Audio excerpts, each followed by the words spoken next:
All right, so the next speaker that we have is Gunnar Andrews. And Gunnar is working in the application security space for almost 5 years now. He is a hacker who is passionate about software and sharing knowledge, and is currently working as a senior application and a cloud security engineer at Interval Health. And also, he's also a Synac Red Team member. So please welcome Gunnar Andrews.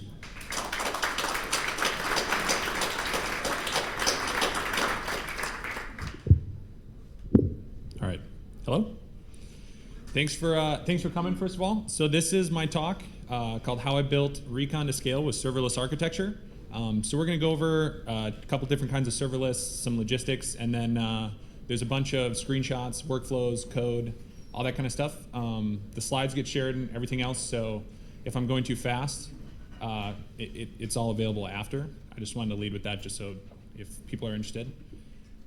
Okay, whoops. Okay, so again, this is kind of what we're going to go over in order. So obviously I have to start with the who am I slide, kind of like what you just heard. I do AppSec and CloudSec full time. In my off time, I like to develop stuff. I like to build stuff. Like to play video games. Like to bug bounty hunt, and I'm into fitness as well. So we're going to talk about two different kinds of serverless.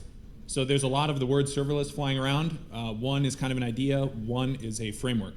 So the first one we're going to talk about is the idea of serverless.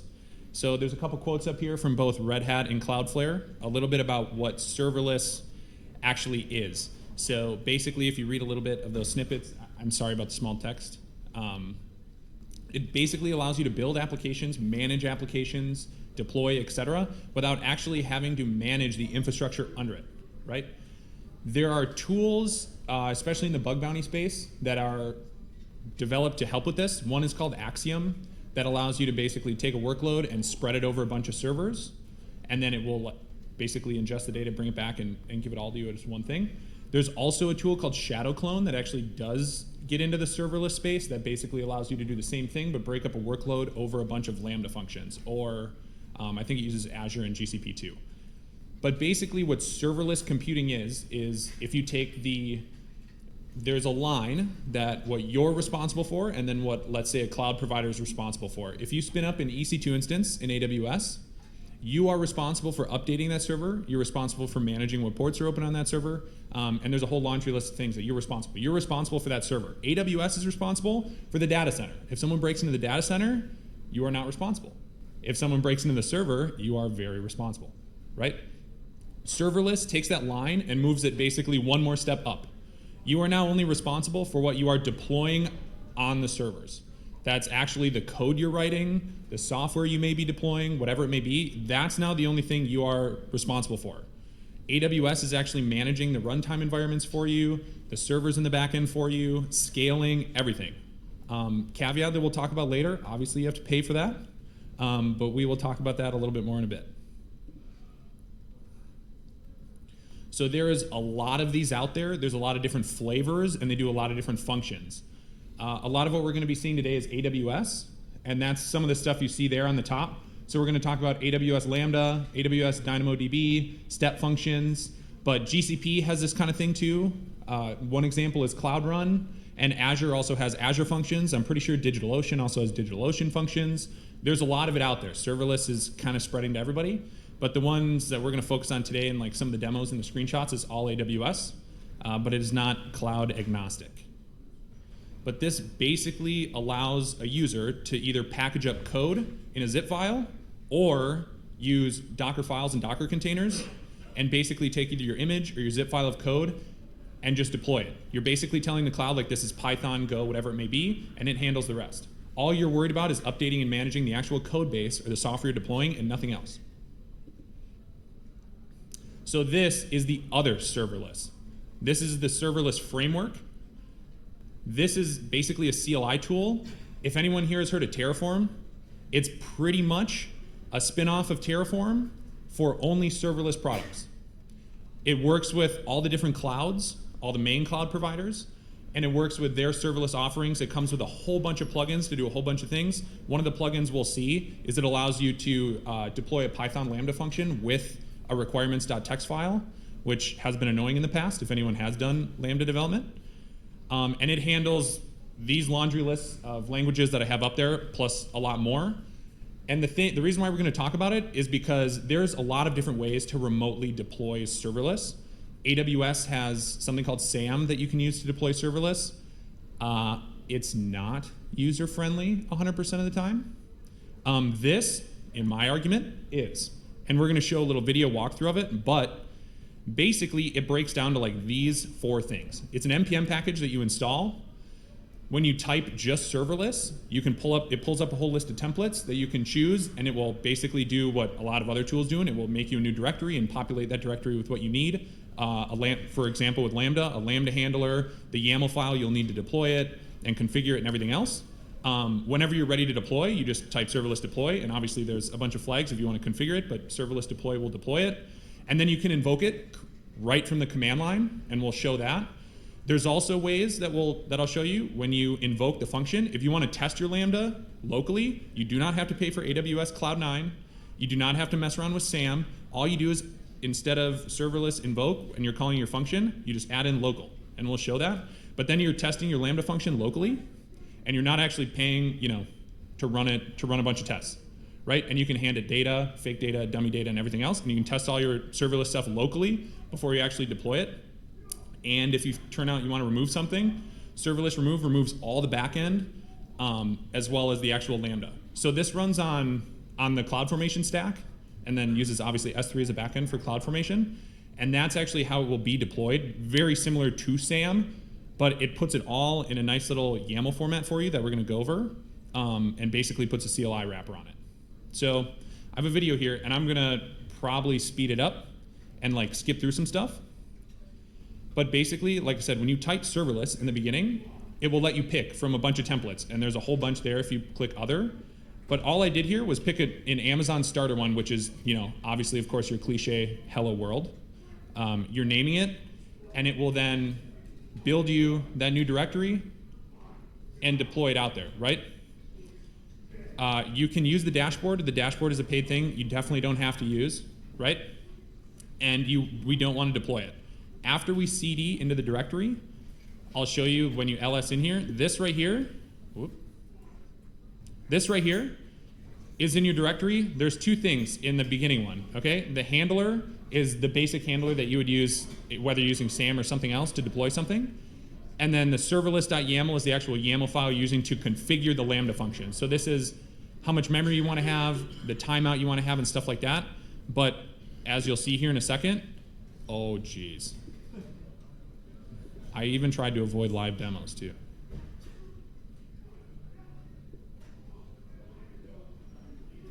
So let's go. Okay, so back where we were. The handler looks a little bit like this. This is like a super basic handler, right? You see you're defining a function called hello, since the hello world. You'll see that show up in the YAML file. That function is how you'll tell the YAML file, like this function is my handler function. So it's in a file called handler.py, and the function's called hello. So that's key here, because the next thing that's going to come up is the YAML file. The YAML file is very small, because it's just the basic version. And I'll show you some of mine later as we go into the thing. There we go. So this is the YAML file. So you see in the bottom, you're calling functions, you're naming a function. The name is called hello. And then you're pointing it to the handler. So you're pointing it to the file that it should go to, and then dot whatever function.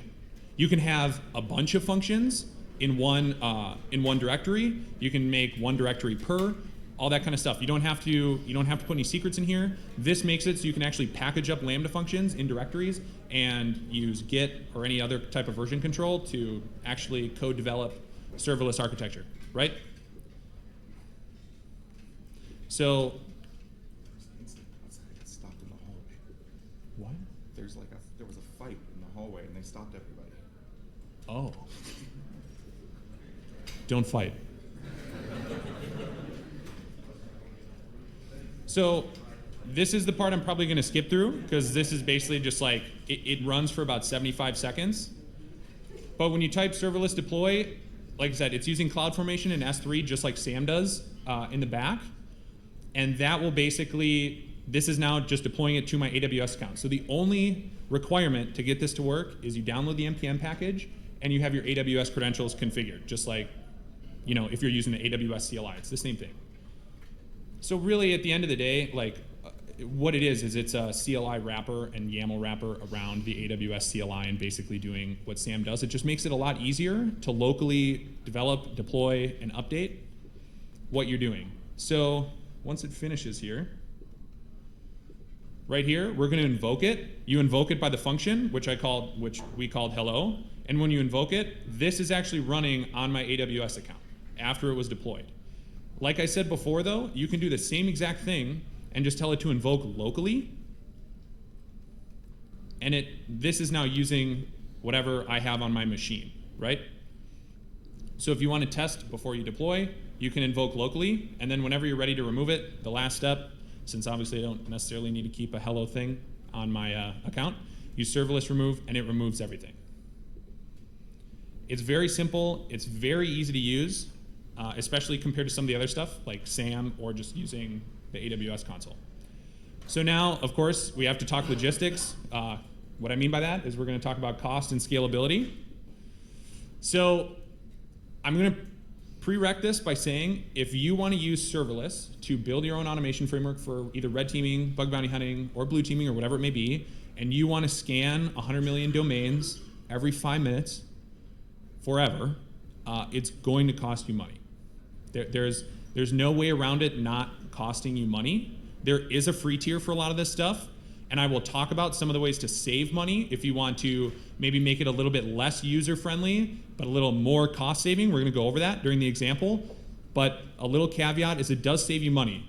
But a decent example, and I'm sorry for the small text. I tried to make it as big as I could. At the top is doing 10 million DNS resolutions in Lambda, in estimate. So if you Google it, or ChatGPT, the average DNS resolution is about 33 milliseconds. So if you run a little Lambda function that resolves one domain, which will happen in hopefully 33 milliseconds, and you run it 10 million times, you pay $1.80. So if you resolve 10 million domains per month, you paid $1, almost $2, right? If you buy the smallest EC2 box you can buy, at least on my account, you pay $3.65 a month. So if you're resolving 10 million domains, you're still cheaper doing it with Lambda than doing it in EC2. Now, as data storage comes into play or continuous scanning, right? If you're going to try and resolve domains every minute of every month, that gets a little bit different. So some of the advantages of serverless are as follows. I tried to fit it all in. The one thing to look at is whatever you're trying to build will have a traffic pattern. If you're doing continuous scanning and it's always running and it's always on all the time, don't use serverless. This is probably not for you. Okay? Because you will spend more money using serverless than you would using server-based. The only advantage is you would be paying more money to not have to worry about your infrastructure.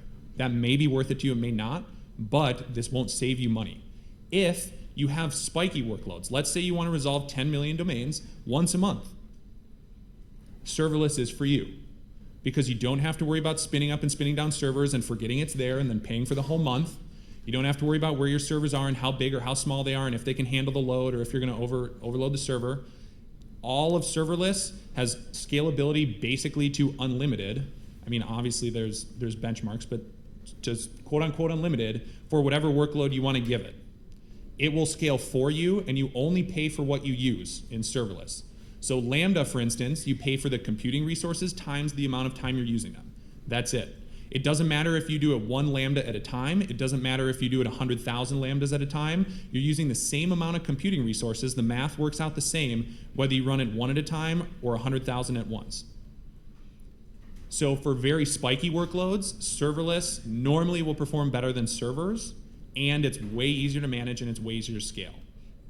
The other thing, like I talked about, is the development maintenance. I do this for fun, and I'm one person.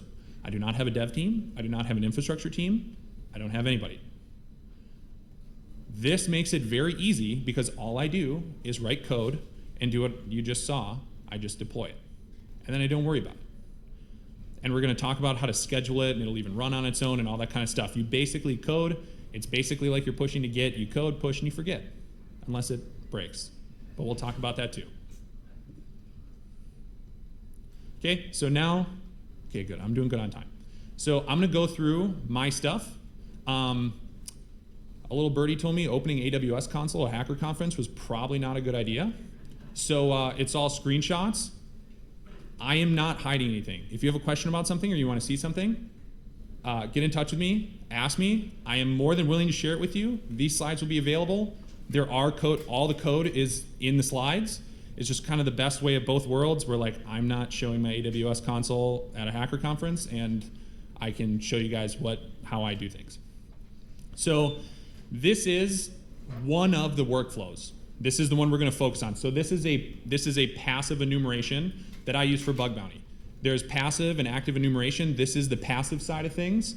So any bug bounty people in here, all the Recon folks in here, right, have heard of Subfinder and Amass? Yes?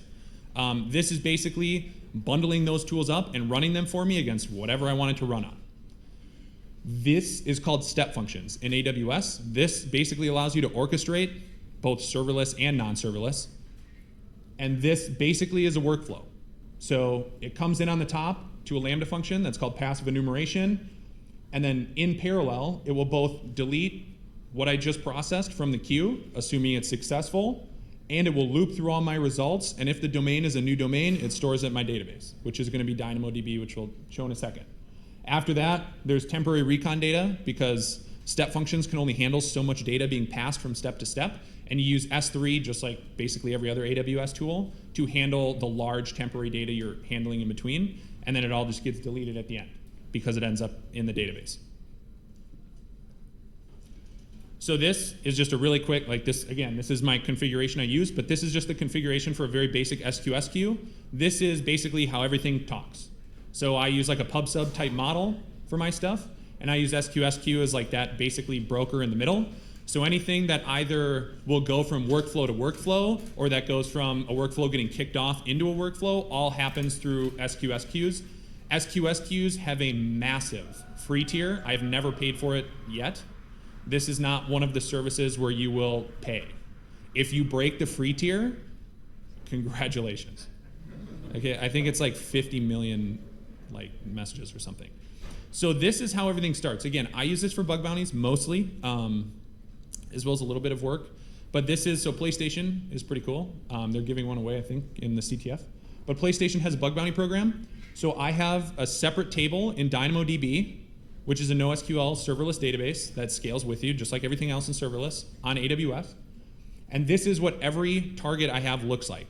So I put in the URL of where I would turn in bugs, hopefully, the name of the program, and then a list of domains, whatever their root domains may be. I put any wildcard domains in here that I'm going to do wide scope recon on, and these will automatically get ingested, as we'll see in a moment. Then this program and this kind of thing will be cross-searchable across the other tables, which I'll show in a second.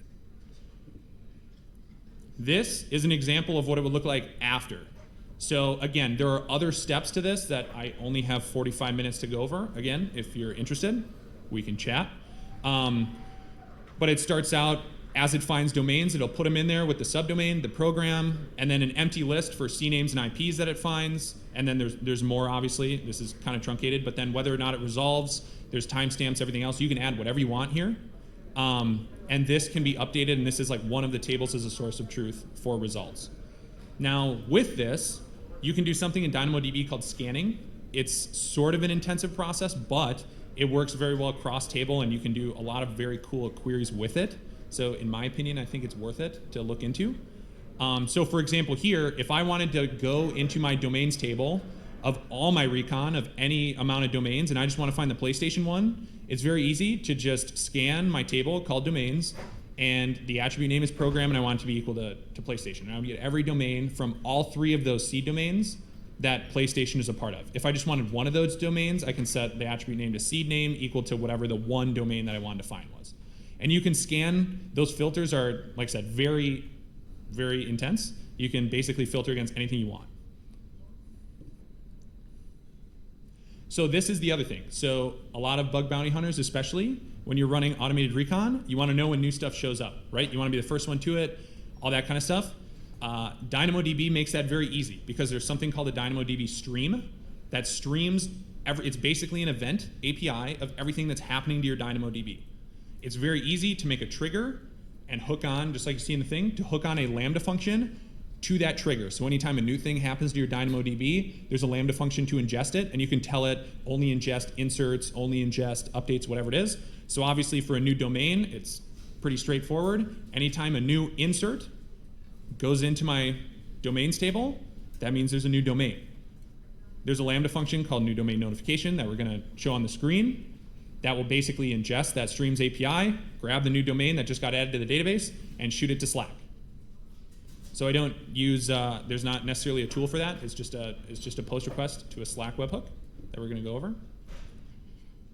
So this is actually some of the code. So again, I tried to make it as big as I possibly could. So it's split up into chunks. So this is a Lambda function that actually kicks off running my recon against every domain I have in that domains table I showed you. So all it is I go through the table name that I call targets. I just have one item in the database. It's just one big item. And for that item, there's a bunch of programs. So I loop through the programs, and for every program, as we saw it, we'll have that list of domains. And all I'm doing is queuing those domains up in my SQS queue to the beginning of the workflow, right? We'll look at this later. This one gets scheduled. So I don't kick it off. I have it scheduled for, I think, every like 10 days, I think, in the picture, right? So every 10 days, this gets kicked off. It takes everything out of the programs that I'm hacking on, takes those domains, puts them into the SQS queue, and there's another event that we're going to go over that whenever something gets added to the SQS queue, it automatically kicks off workflow. So I'm not touching it. I'm not starting and stopping it. You can if you want, but it can go basically fully automated. This is the big Lambda function that sat at the top of the workflow. This is the passive enumeration runner. So as you can see, there's a little bit more than when we did the serverless demo. There's the handler, it's the same thing, and there's the serverless YAML. Requirements.txt, any Python people in here? That's your requirements, right? Now subfinder and amass are actually just binaries. Those still get packaged up in the zip file and go with it. So all this is nothing special, as much as I'd like to pretend it is it's just Python wrapping around tools that I want to use, that I don't want to run myself over and over. And this is the passive part. The active part looks very similar to this. Again, I don't have enough slides and enough time to go over everything, but the active part would be very similar to this. And you can break up the workload however you want. So this, again, I split it up into chunks. So this is the whole YAML file to deploy the passive enumeration runner. It's only this long. It's not, if you do this in Terraform, anybody who's done Terraform, it's a lot of lines. It's a lot of lines, okay? And it's very readable, in my opinion, right? So we're telling how much memory size we want, what we want the timeout to be for the Lambda function, and then the same thing as before. I'm declaring a function. It's called passive enum runner. I'm pointing it to the handler, and then I guess in this one I add a name and a description. When you want to use a plugin, it's right there at the bottom, right? So serverless Python requirements. That's the plugin to bring Python requirements with me into the Lambda. Okay? So this code is broken into chunks. So this is basically my function, right? From the serverless YAML that we just saw. This is the handler that it's calling. The data that it's going to ingest is from event. That stuff you see at the top is configuring the Lambda. I'm adding some config, as people know who run the tools. There's some config files, API keys, all the secret sauce. And basically, I'm using Python threading to run both subfinder and amass at the same time, because being that they're passive, they're pretty low memory, pretty easy to use. So it's just running amass and subfinder against whatever domain I give it. It's pulling the results together, and it's saving them to S3. Again, it's saving them to S3 because if I run it on Yahoo, and I pull tens of thousands or hundreds of thousands or whatever of domains, that step function that's orchestrating my workflow, as data passes in between it, you can't pass over, I think it's like 5 megabytes worth of data in between steps. S3 is what you use because all of the steps will ingest directly from S3. So you can output directly to S3, and at the next step, just say, yeah, grab this S3 file from the step before. And that's how you handle, and again, that definitely won't put you over the free tier. I mean, unless you are doing something very crazy, in which case, talk to me. This is, I put this on here just in case anyone's curious how I actually wrap up subfinder in a mass in Python. Is it just looks like that. It's a little, this is the new version of a mass too, so it changed a little bit. But it's basically like that. I'm using my config files. I'm putting in the domains. Like it's all very simple. It's just a wrapper. Again, there's more than this. I just don't have time. If this interests you, we can talk. So this is the notification lambda. This is the handler for the notification, the serverless.yaml for the notification lambda. Notice how it looks very similar. Once you do this like twice, it gets pretty quick. And this is the code, right? So all it is, down at the bottom is my handler function. I'm starting a message with new domains found. From my records in the event is basically the API data that came from the API. I'm grabbing, it's called keys, and basically all that long string there is doing that appends to the message is it's just appending all the new domains that were inserted. Once those are done, as long as the count's greater than 0, which means assuming there was an insert, I'm sending a message to Slack, it's a post request. It's just a post request to a webhook, right? So this is what it looks like when it works, right? You can go, the reason why I use step functions is because as you build it, and as you use it, it will track every run for you, and it will tell you what worked, what didn't work, the input, the output, how long things ran, all that kind of stuff. So this is an example of one that worked. This was ran against Costco. So you can see the body there was the program, and then I do like 3 lines just to separate, and then the domain that I was trying to call. As you can see, everything's green. That means it works. That's great. It doesn't always work, right? This is what it looks like. So this was from a while ago when I was first making it. As you saw, my serverless.yaml set the timeout to 900 seconds. That's because I had it at 600 and it wasn't enough, if you can read. Right at the bottom there, it says the task timed out after 600 seconds. It tells me the error. Sometimes the error that it gives you right there isn't the best. That's okay, because right under the passive enumeration title, that little text that I apologize for again, says log. That link takes you directly to the CloudWatch logs, directly for that invocation of the Lambda. It tells you exactly what happened, exactly step, so it's, if that error doesn't give you exactly what you're looking for, there's a link directly to the CloudWatch log of directly that invocation, which is why step functions really come in handy as you grow. Again, before I move on, this is where you will spend the money. Probably even more than Lambda. Step functions are either standard or express. Standard, you are charged by state transition. So when you saw that flow chart, every time you go to a new square, you're charged. There is a free tier, it's kind of small, and then it's like 0.000025 cents per state transition. But if, let's say you have a state to store a domain, for instance, and you're storing 100,000 domains, that could be 100,000 states. But the other form of a state function, state function is called express. That you are not charged by state transition. You're charged similar to Lambda based on how much compute resources you use and for how long. You're not charged by state transition. The kicker to that is express will only run up to 5 minutes for the whole whatever you have in an express state function. Standard will run for a year. So if you have a very large workflow, you kind of have to go standard if it's long running. But if I'm using a workflow to store domains 100,000 times, it should be express. I haven't broken the express free tier yet. I have broken the standard one, right? The good thing about that is when you looked at my workflow, you can take the map element, which is a loop element, and inside of a looping element, people assume you're going to loop a lot. So you're allowed to take a map element in a standard step function and make just that map element express. So you're charged by an express state function for that loop. So when I loop through all those domains, even though the whole workflow is a standard state function, that loop where I'm storing all my domains is charged as express, and that saves a lot of money. You can plug and play state functions into each other. One state function can call another state function, so you can embed them, and you can basically plug and play with that as you will. I like using it for this reason, but if you're trying to save money You can ditch the state function and just have one Lambda, trigger another, and do its own thing. You don't have to use state functions. You just get much less visibility as you scale, but you don't have to use it. This is now getting into how I trigger it. So all of this happens in Event Bridge. There's an Event Bridge pipe that I use in this demo, and there's an Event Bridge schedule. Schedule is cron, pipe is basically event happens, what you see at the bottom. So there's a source and a target. So the source in this pipe is my SQS queue. So anytime a message gets added to the SQS queue, it triggers the pipe, and the target is the step function, right? So it's very easy.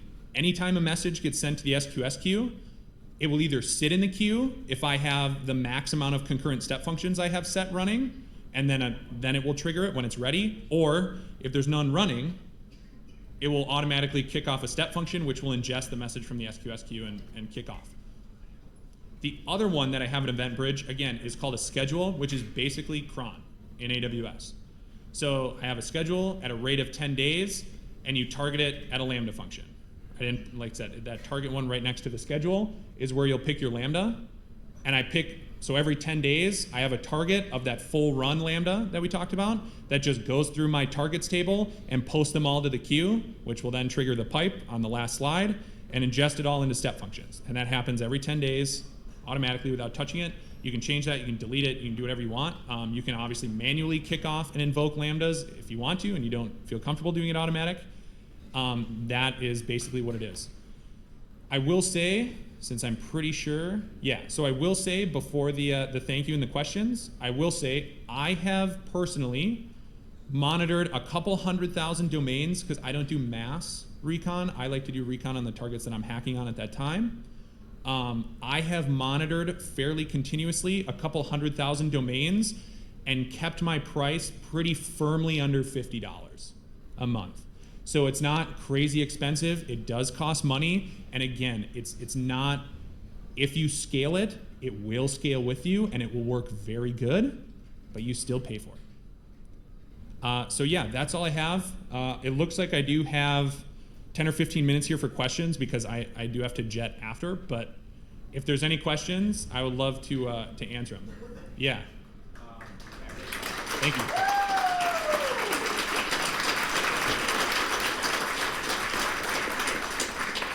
Yeah. Yeah, awesome work. Quick question on the binaries. Is there a limit of, I haven't worked with AWS Lambda too much, is there a limit on the size of the binaries you can put in that temporary runtime environment? Yes and no. No, because the Lambda has ephemeral memory that will grow with you. Yes, because there is a limit to that, and you pay for that also. And there is a limit. It's rather large, but there is a limit. Yeah. Sure.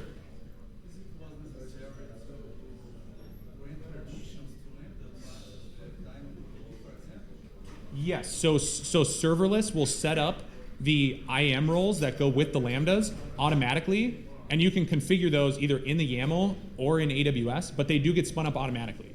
So if your handler imports the like Bado3 library and uses DynamoDB, it will spin up an IAM role for you that gives you access to DynamoDB to that Lambda. So it's possible to define in the serverless file?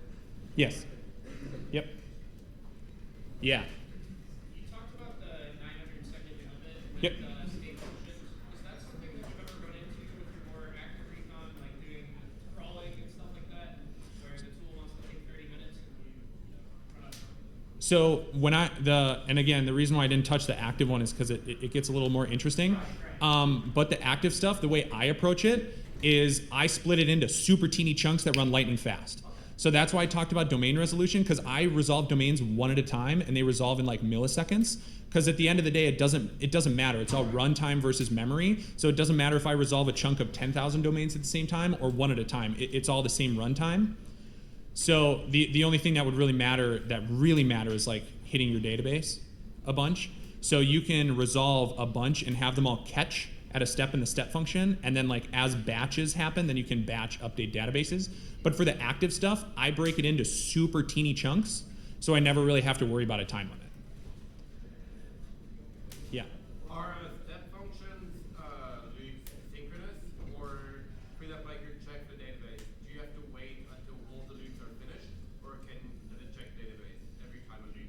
You can do either one. Yep, you can configure it to do either one. Yeah. So a lot of the optimizations you've done seem specific to AWS. Is there a possibility of running it on another cloud? I know Azure has some blend function type things in there. Is that, barring some of the optimizations you did, is there a possibility of running it on Azure? Absolutely, yeah, absolutely. So Serverless, the framework, supports Azure as well, and I think it's called Azure Functions. Again, I kind of hide in AWS, but Azure has Azure Functions, and it is. I'm sure it is very similar. It will handle it all for you and deploy it. Mm-hmm. Have you had any abuse complaints before, and how do you deal with the pen testing rules at AWS? So I personally talked to AWS before I gave the talk. They said as long as I'm not doing anything naughty, it's allowed, right? Because it's just public domain. But I did have someone else from AWS tell me to watch out. So it is, and I have heard of people getting banned off the platform. So I was going to say, I've gotten pretty mixed reviews from it. I haven't gotten personally in trouble yet, as well as when Lambda spin up, they run on different IPs. So I guess there's that benefit from it. I don't really use it for that benefit. And again, I don't use this type of recon to continually like berate sites, right? I do pretty like relaxed scanning, if at all, and I don't try and update data every minute on the minute, that kind of stuff. So I feel pretty safe about that. But I mean, if you were using it like that, yeah, you might get in trouble. Spare AWS account. Yeah, absolutely. Yeah. So what did you decide to use Lambda function? I mean, Lambda function has the implications, right? Yep. Why didn't you use Fargate? You can. It's all the same thing. I use Lambda because, again, when I do active scanning, I like to break it. I just break it up into super tiny chunks. Fargate, you can use the same thing. You would just do the same thing with step functions, but for the longer, if you want like longer running jobs, you'd have to use a standard step function, so it can run for up to a year, and then you would just plug Fargate in and be the same thing. So it's personal preference. If you want to do the exact same thing, but with Fargate, it will work almost identically. Yeah. Last question, where will you be placing the slides? Good question. So I'll answer that. All the slides and the talk recordings would be available on reconvillage.org website as we keep processing them and making them available. There you go. Yeah.